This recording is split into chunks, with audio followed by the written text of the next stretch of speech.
Hey guys, we're here with Lawrence Malloy, my boy from Tampa, Florida, beast real estate investor.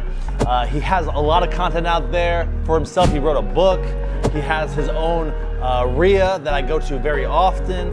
So you should know this guy. You can follow him and make sure you get all his background story. But we're not here for the background story. We're here to get right to the good stuff. The good stuff. Right to I like the good it. stuff, baby. Let's go. So in this marketplace, in your business, like what's making the biggest impact in your business right now?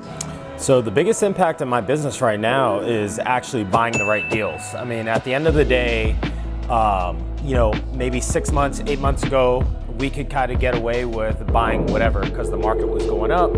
Probably for the past couple of years, you can get away with kind of buying whatever. The market was going up, so you can buy something, and even if you made a mistake, the market was going to erase your mistake because it's going up so quick. So now we're just really focused on making sure we're buying the right asset so that, as the market's trending down a little bit, that, we're buying the right asset, we're actually making money and not just kind of wasting time. So Lawrence has bought a lot of properties from us, and you say you're doing that now, but I feel like you've always done that because even in those hot markets, you were still very picky on the deals you bought. That's exactly true. So one of the things that I do and what's kept me in business for the past 20 years is that I'm not just buying stuff because I can, I'm buying stuff because I should. And the biggest difference there is when you identify an asset, just because on paper it may make sense based on you buy a house and it needs all this work, and theoretically based on the numbers you can put the amount of money into it, doesn't mean you should. So just trying to make sure that we're a very profitable business. So in those moments in time, I'm still buying for the same number. If the market went up, then we just made some extra profit at that point. But at the end of the day, even though I rehab some properties, I do, a bunch of different things. So sometimes I'm rehabbing, sometimes we're doing some wholesaling, sometimes these are long-term holds, Airbnbs. There's all kinds of things I'm doing with these properties. But even though I am doing several different things with these properties, I just want to make sure that we're not putting ourselves in harm's way at the end of the day, and we're running a very profitable business. So he's a smart man who sticks to his numbers. A lot of people get caught up in fuck, I need a deal, and they try to have desperation. They try to force fit deals. A square peg into a round hole at the end of the day, and it just doesn't work like that. And sometimes people will end up making a $30,000, $40,000, $50,000 mistake, and I'm just not into that. Don't get me wrong, so we buy at volume, so at any given time we're typically buying around 20, 30 different properties.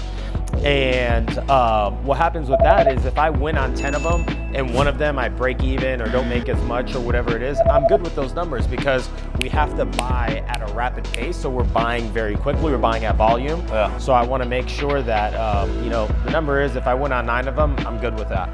And so you did say you're doing other things. So what are, besides rehabbing houses, what is your other focus? Do you have any other focuses, or you have any other businesses that you're doing? What else are you focusing on?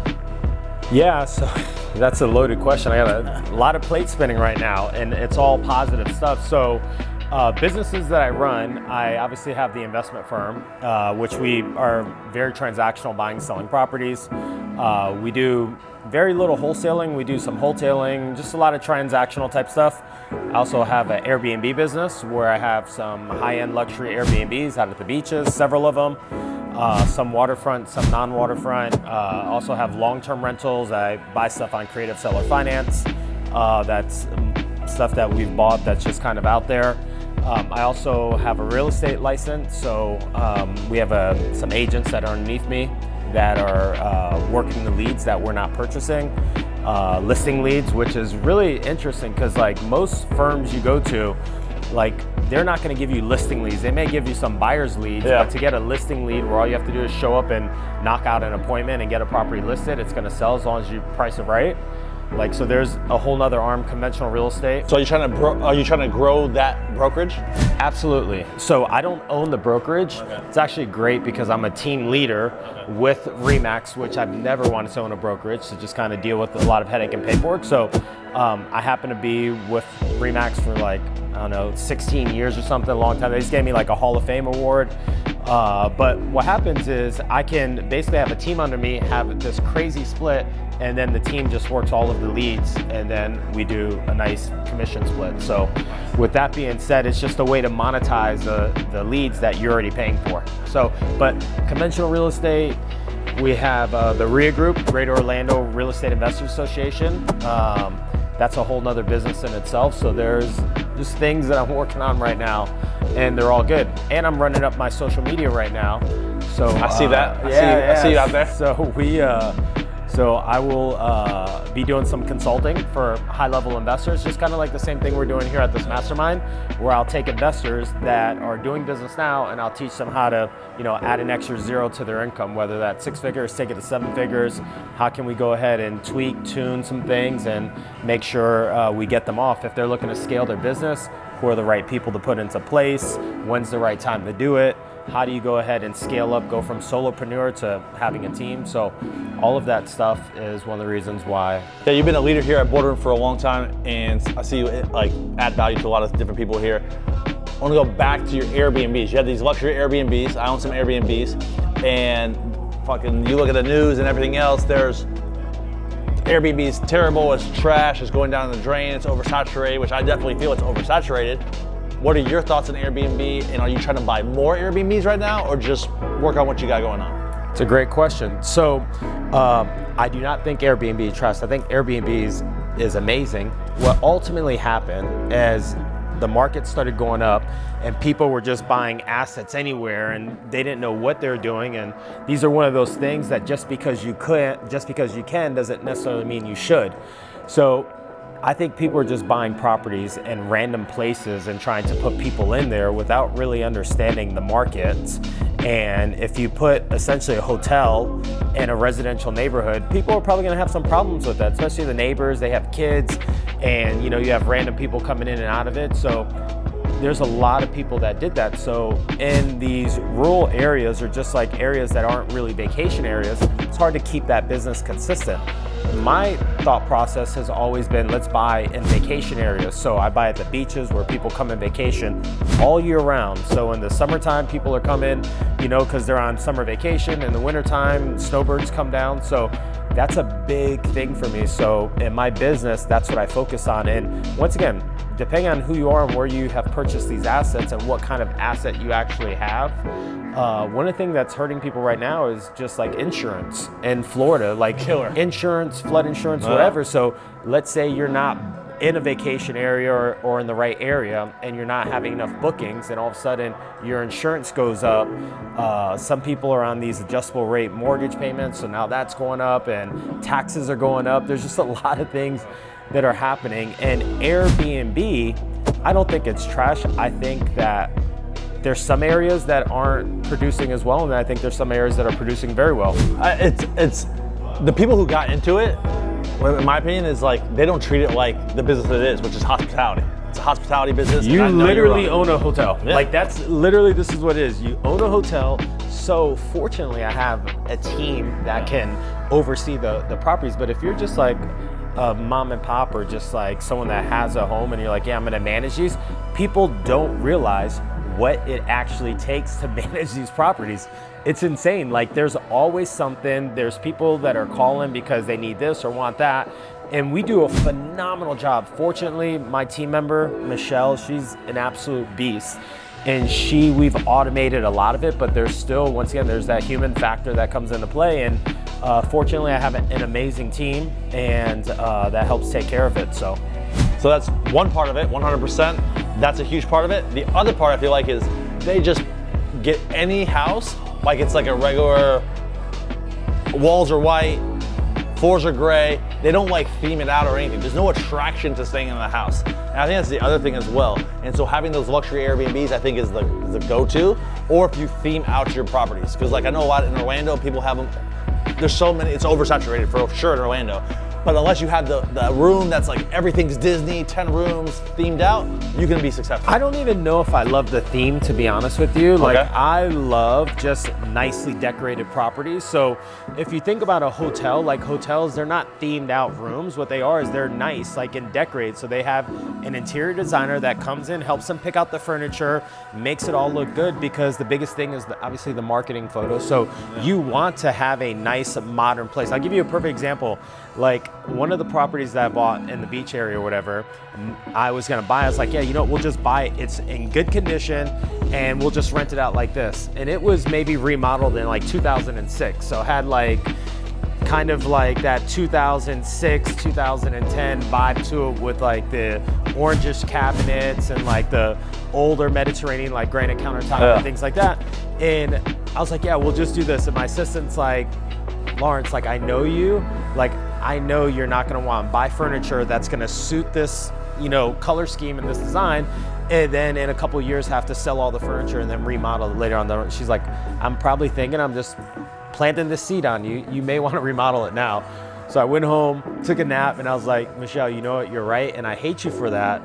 Now let's go ahead and remodel this thing. I'm glad I did, because we remodeled it. It looks gorgeous, and I'm happy with it. It gets rented out all the time, and it's cool. Another thing that's important when I buy Airbnbs is I like to buy properties that have pool, because when people come in vacation, like, people want to come and hang out by the pool. Even though you're in a beach area, people don't want to be in the salt water all the time. People don't. They have kids, babies, My whatever. daughter loves the pool. Yeah. She likes the beach, but she'd rather be in the pool. 100%, yeah. So, and you want to give people options. So I buy big properties that there's very little competition, that all have pools, and you know, that's kind of that formula. And I decorate them really well and spend the money on the furniture and staging the property properly. So you've been in this game for a long time, like 20 years, right? 20 years. So where do you see yourself in the next, we're gonna go far off, in 10 years, where do you see yourself, or where do you want to be? That's a great question. In 10 years, like, I never really see myself really pulling back and retiring, like, fully, but I do see myself working way less in the business. I see myself vacationing. I see myself working on passive income. Like, one of the things I'm doing right now is, like, I'm taking on some long-term rentals as well. Long-term, that I feel like the market's a little down right now. It'll go back up.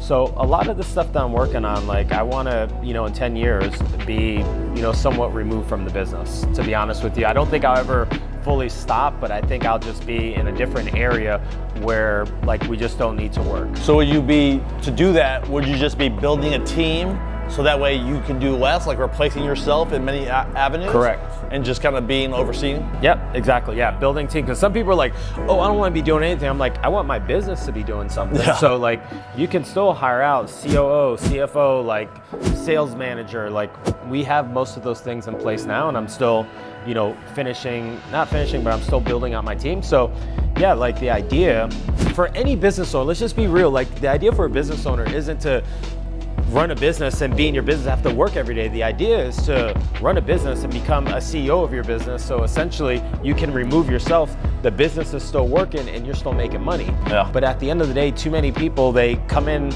as a hustler and they don't figure out that last piece. They don't figure out how to stop being the hustler and be the CEO of their business, which is essentially what this whole mastermind that we're a part of is based on, is how to, you know, become a CEO. But over the years, from, you know, working in these rooms and mentoring just a ton of people, it's something that I truly believe in, and we've been able to help out just a ton of people get to that point in their business. Yeah, 100%. So 10 years from now, you accomplished all that, you did all that. Is there anything else that you would want to, like, make a big part of your life? Anything that you're passionate about that you say, man, if I accomplish all this, I had the financial freedom, I'm vacationing every weekend, I'm Gucci. What else would you want to do? What else, like, are you passionate about that you say, like, maybe I want to dabble in this or see if I can do this? There's no, like, I've always loved this business. Like, I am a real estate guy, like, through and through and through. Like, that's been, like, real estate is my passion. It's just not something that I am like, oh, this is a thing. Like, I don't dabble in the stock market. I don't dabble in some other, like, when I see people taking risky things, like, crypto and this and that. Like, I don't give a shit about any of that stuff. You're very risk averse. I know this. I know Super this risk personally. Like, anybody that knows me, they're like, you are so risk adverse. Like, it's crazy, but that's not even it. Like, it's just like real estate is something I'm passionate. I'm passionate in a lot of different ways, not just like buying and selling properties. Like, that's not what I'm passionate at, is building business. I'm passionate, like, I love design. I love architecture. I love traveling. I love going to hotels and staying in nice hotels and seeing how they've put all this stuff together. Like, I'm passionate about stuff like that, and the idea. So do you see yourself like buying a hotel or like partnering to build a hotel? Like, is there any like bigger aspirations like that of like doing something bigger than what you're already doing? My dream has always been to develop like a big high rise. Like, I love high rises. I think I'm kind of, unless I have like this second wind in my life or whatever, I don't know if I want to be a part of it. I can appreciate it, but that was always a thing that I saw, like, that'd be really cool to like be able to develop like a big, you know, high rise building or something. I love condo buildings, and they're developing a lot of them where I live, but it's just really cool to see. I love like construction, seeing things like go vertical and go up. It's amazing. So what I'll be doing, where I'll be at, I'm not 100% sure. I'm on the right path right now. Like, the idea is for me to buy back my time and, you know, essentially like have the option to work if I want to. I don't have to. And let's just be real. Like we're there now, but it's just at what level do you ultimately, you know, want to be at? So 100%. And I'm like most of us, I feel like I have 1-3-year goals. I feel like a lot of people don't focus on like the far what do you want to do? So, you're the first person who asked me this back. I want to like produce movies. A movie producer? Yeah. I mean, essentially, like, you're getting a good start right now. I mean, you're producing the movie to your life right now. You guys are making a documentary on your life right now, which is dope. So that may be the first one. Yeah. Like, this is the rise of Casada. So I like it. I like that thing. I like to do that. Well, where can people check you out if they want mentoring or if they want to sell you deals, rehabs in Tampa, or whatever else you're buying at? Dope stuff. So I would love to team up with people, and we buy a lot of properties. We're cash buyers. We buy fast, we buy quick. But if you wanted to find me, I'm on Instagram. My Instagram is THE Lawrence LAWRENCE Malloy MALLOY, Lawrence Malloy on Insta, and just connect with me, shoot me a DM, and you know, let's connect and see what's going on. And if you're in Central Florida and or close by to drive, every fourth Thursday of the month, goria.com. You go there, get a free guest pass, come to those events. Great networking. He hosts the events. It's great. I'm usually there also myself. That's where you have to be to network and connect with different people, to build relationships that are long-term and mutually beneficial. And if you're not following us and subscribing to this channel, make sure you subscribe to the channel and hit the bell to get notified of future episodes. See ya.